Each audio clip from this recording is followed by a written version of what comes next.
തെരച്ചിൽ ഏത് രീതിയിൽ മുന്നോട്ട് കൊണ്ടുപോകണം എന്നൊരു ആലോചനയുണ്ട്. കാരണം നേരത്തെ പറഞ്ഞ പോലെ അതിശക്തമായ അടിയൊഴുക്ക് ഇവിടെയുണ്ട്. ഈ അടിയൊഴുക്കുമായി ബന്ധപ്പെട്ട് ഈ മുങ്ങൽ വിദഗ്ധർക്ക് എത്ര തലത്തിലുള്ള ഏതൊക്കെ പ്രാഗൽഭ്യമുള്ള മുങ്ങൽ വിദഗ്ധർക്കായാലും ഇവിടെ ഇറങ്ങി തിരയാൻ പറ്റാത്ത ഒരു പശ്ചാത്തലം ഇതിനോട് ചേർത്ത് വായിക്കണം. സ്വാഭാവികമായും അതുകൊണ്ട് തന്നെ ഇറങ്ങിയുള്ള ഒരു തിരച്ചിൽ, ഈ ഡൈവിംഗ് സംഘത്തിനടക്കം ഇറങ്ങിയുള്ള ഒരു തിരച്ചിൽ അസാധ്യമായ തലത്തിലാണ് കാര്യങ്ങൾ പോകുന്നത്. അതുകൊണ്ട് തന്നെ തിരച്ചിൽ ഒരുപക്ഷെ എന്ത് ചെയ്യണം, മുന്നോട്ട് പോകാൻ നിർത്തിവെക്കണമോ അതോ ഇതിങ്ങനെ തന്നെ തുടരണമോ എന്ന കാര്യത്തിലൊക്കെയുള്ള ഒരു തീരുമാനം ഈ ഉന്നതതല യോഗത്തിൽ ഉണ്ടാകുമെന്നാണ് മനസ്സിലാക്കേണ്ടത്.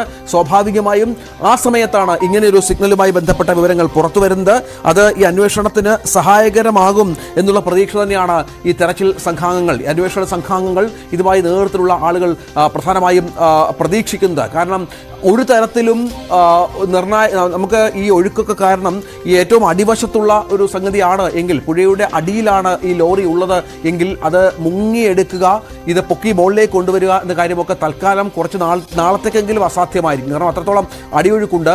അവിടെയാണ് ഈ മൺകൂനയിൽ ഒരു സിഗ്നൽ എന്നുള്ള സാധ്യതയിലേക്ക് കാര്യങ്ങൾ എത്തുന്നത്. ഒരുപക്ഷെ ആ മൺകൂന മാറ്റുകയോ മറ്റോ ചെയ്താൽ പ്രതീക്ഷാഭരമായ എന്തെങ്കിലും സംഗതികൾ ഉണ്ടാകുമോ എന്ന കാര്യത്തിലൊക്കെയാണ്. കാരണം ഇപ്പോൾ ലഭിച്ചിരിക്കുന്ന സിഗ്നൽ ഏതാണ്ട് നേരത്തെ പറഞ്ഞതുപോലെ ലോറിയുടേതിന് സമാനമാണ് എന്ന് പറഞ്ഞു വെക്കുമ്പോൾ അത്തരത്തിലാണ് കാര്യങ്ങൾ ഇനി മുന്നോട്ട് പോവുക എന്നാണ് മനസ്സിലാക്കേണ്ടത്. ഏതായാലും ഇപ്പോഴും ഈ ഐബോർഡുകൾ ഉപയോഗിച്ചുള്ള ശക്തമായ സിഗ്നൽ തന്നെയാണ് ഈ പുതിയൊരു ഷെഡ്യൂളിലെ ഒരു പുതിയ ലീഡ് എന്നാണ് നമുക്ക് മനസ്സിലാക്കുക. ഇത് 4ാമത്തെ സ്പോട്ട് കൂടിയാണ് എന്നുകൂടി ഇതിനോട് ചേർത്ത് വെക്കണം. മൺതിട്ടയ്ക്കടിയിലാണ് ഇപ്പോൾ ഈ പുതിയ സിഗ്നൽ കണ്ടെത്തിയിരിക്കുന്നത് എന്ന് വളരെ പ്രധാനപ്പെട്ടതാണ്.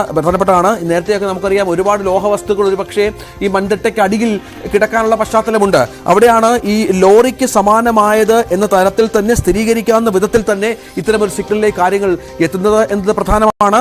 അതുകൊണ്ട് തന്നെ ഇതുമായി ബന്ധപ്പെട്ട അന്വേഷണമായിരിക്കും ഇനി മുന്നോട്ട് പോവുക. ഞാൻ നേരത്തെ പറഞ്ഞതുപോലെ 4ാമത്തെ സ്പോട്ടിലാണ് ഈ സിഗ്നൽ കണ്ടെത്തുന്നത്. രഞ്ജിത്ത്, അതിനകത്തൊരു ക്ലാരിഫിക്കേഷൻ, 4 സ്പോട്ടുകൾ കേന്ദ്രീകരിച്ചുള്ള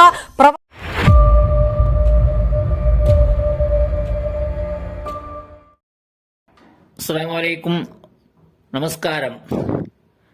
ഇവിടെ നിങ്ങൾ കണ്ടല്ലോ, അർജുനനെ തപ്പുന്നതാണ്.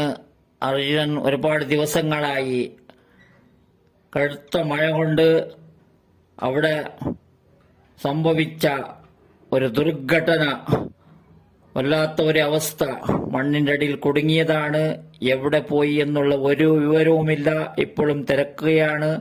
അതിനുള്ള എല്ലാ സംവിധാനം ചെയ്ത് കഴിവിന്റെ പരമാവധി അവർ ശ്രമിക്കുന്നുണ്ട്. ഇതുവരെ കിട്ടിയതില്ല.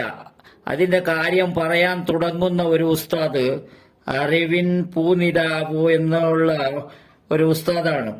അദ്ദേഹത്തിന്റെ ചാനലിന്റെ പേരാണ് അറിവിൻ പൂനിലാവു. ആ ഉസ്താദിനെ നിങ്ങൾക്ക് കാണാം. ആ ഉസ്താദ് പറയുന്നതും കേൾക്കാം. ആ അർജുനന്റെ വിഷയം പറയാൻ തുടങ്ങുന്ന തുടക്കത്തിന്റെ ഒരു അവസ്ഥ, അദ്ദേഹം എന്താണ് പറയുന്നത് എന്ന് കേൾക്കുക സഹോദരന്മാരെ. അസ്സലാമു അലൈക്കും വറഹ്മത്തുള്ളാഹി വബറകാതുഹു. പ്രിയപ്പെട്ട സഹോദരങ്ങളെ, ഇപ്പോൾ ജയ് ശ്രീരാം വിളികളോ അല്ലാഹു അക്ബർ വിളികളോ അല്ല വേണ്ടത്. നമുക്ക് വേണ്ടത് അർജുൻ എന്ന നമ്മുടെ സഹോദരനാണ്. അർജുൻ എന്ന നമ്മുടെ സഹോദരൻ. അതാണ് അദ്ദേഹം പറഞ്ഞത്. ഈ സമയത്ത് ശ്രീരാമനെ വിളിക്കേണ്ടതല്ല, അല്ലാഹു അക്ബർ വിളിക്കേണ്ടതല്ല, അതൊന്നുമല്ല. ഇപ്പോൾ നമുക്ക് വേണ്ടത് അർജുനനാണ് നമ്മൾക്ക് വേണ്ടത് എന്നാണ് തുടങ്ങുന്നത്. പൊന്നാര സഹോദര, ഈ അറിവും പൂനിലാവിന്റെ സഹോദര, എന്റെ ഒരു ഉസ്താദ് പോലോത്ത ഒരു സഹോദര, എന്റെ വീഡിയോ ശരിയാകുന്നു എന്നുള്ള തർക്കമുള്ളവരല്ല ഞാൻ. എങ്കിലും നിങ്ങളൊരു പണ്ഡിതനാണ്, ഒരു മുസ്ലിയാറാണ്. ആ മുസ്ലിയാർ വേഷമെങ്കിലും നിങ്ങൾക്ക് ഉള്ളത് കൊണ്ടു നല്ല പോലെ ചിന്തിച്ച് വീഡിയോ ചെയ്യാൻ തുടങ്ങാൻ ഇരിക്കുമ്പോൾ അല്പസമയമെങ്കിലും ഒരു ചിന്തിച്ച് എവിടെ നിന്നാണ്, എങ്ങനെയാണ് തുടങ്ങേണ്ടത് എന്ന് പോലും നിങ്ങൾ പഠിക്കേണ്ടതാണ്. അർജുനന്റെ വിഷയമാകട്ടെ, ആരുടെ വിഷയമാകട്ടെ, എന്ത് അപകടം സംഭവിക്കട്ടെ, എല്ലാ സമയത്തും അതാത് മതത്തിൽപ്പെട്ടവർ അവരുടെ ദൈവങ്ങളെ വിളിക്കേണ്ടതാണ്. വിളിക്കേണ്ടതല്ല എന്ന് പറയുന്നതല്ല. വിളിക്കേണ്ടതല്ല എന്ന് പറഞ്ഞാൽ എന്താണ്? അർജുനൻ ഇവിടെ നല്ല രീതിയിൽ അദ്ദേഹം എത്തിയാൽ അദ്ദേഹത്തിനെ എന്തെങ്കിലും ദൈവമാക്കുന്ന ഒരു പരിപാടിയാണോ? എല്ലാവരും ആ അർജുനനെ എല്ലാവരും പ്രാർത്ഥിക്കണമെന്നാണോ? എന്താണ് പറയുന്നത് സഹോദര ഉസ്താദേ? ഇവിടെ നമ്മള് നമുക്ക് ഉണ്ടായ ഈ ദുർഘടന വല്ലാത്തൊരു അവസ്ഥ, അർജുനൻ എന്നുള്ള സഹോദരന്റെ വീട്ടുകാർ, അവന്റെ കുടുംബക്കാർ, അവന്റെ ഭാര്യ മക്കള് ഏത് രീതിയിലാണ് ഇപ്പോൾ ഉള്ളത്, വളരെ ആശങ്കത്തിലാണ്, വളരെ കഷ്ടത്തിലാണ്, വളരെ ബുദ്ധിമുട്ടിലാണ് അവരുടെ അവസ്ഥ. അത് അവർക്ക് തന്നെ അറിയാം, അവരുടെ ദൈവത്തിന് തന്നെ അറിയാം. അവരുടെ ദൈവം എന്ന് പറഞ്ഞാൽ അവർ വിശ്വസിക്കുന്ന ദൈവം എന്നുള്ളതുണ്ടല്ലോ, അതാണ്. നമ്മൾ വിശ്വസിക്കുന്നത് അള്ളാഹുവിനെയാണ്. അവരും അതുപോലെ അള്ളാഹുവിനെ വിശ്വസിക്കുന്നു. വേറെ വേറെ വിധത്തിൽ, വേറെ വേറെ രൂപത്തിൽ, വേറെ വേറെ പേരുകൊണ്ട് അവർ വിശ്വസിക്കുന്നു എന്ന് മാത്രമാണ്.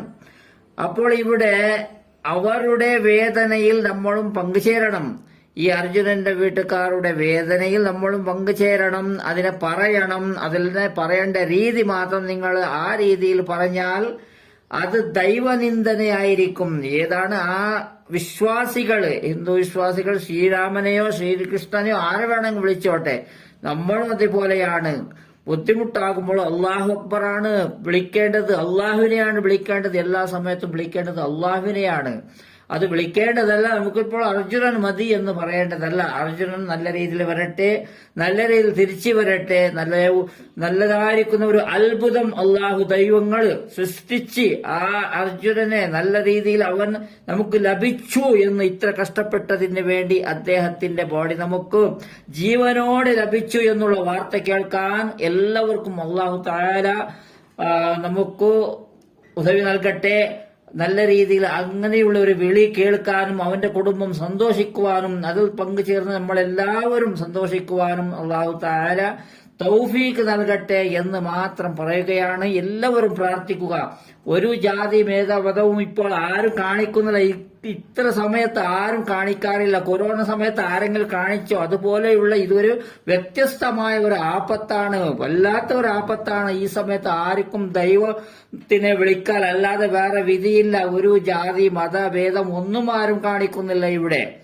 അതാണ് എനിക്ക് പറയാനുള്ളത്. എല്ലാവരും പ്രാർത്ഥിക്കുക, എല്ലാവരും പ്രാർത്ഥിക്കുക. അള്ളാഹുവിനെ വിളിക്കൂ. വിളിക്കേണ്ട ഏതെല്ലാം ആരെല്ലാം ഏതെല്ലാം ദൈവങ്ങൾ വിശ്വസിക്കുന്നു അതെല്ലാം നിങ്ങൾ വിളിച്ചോളൂ.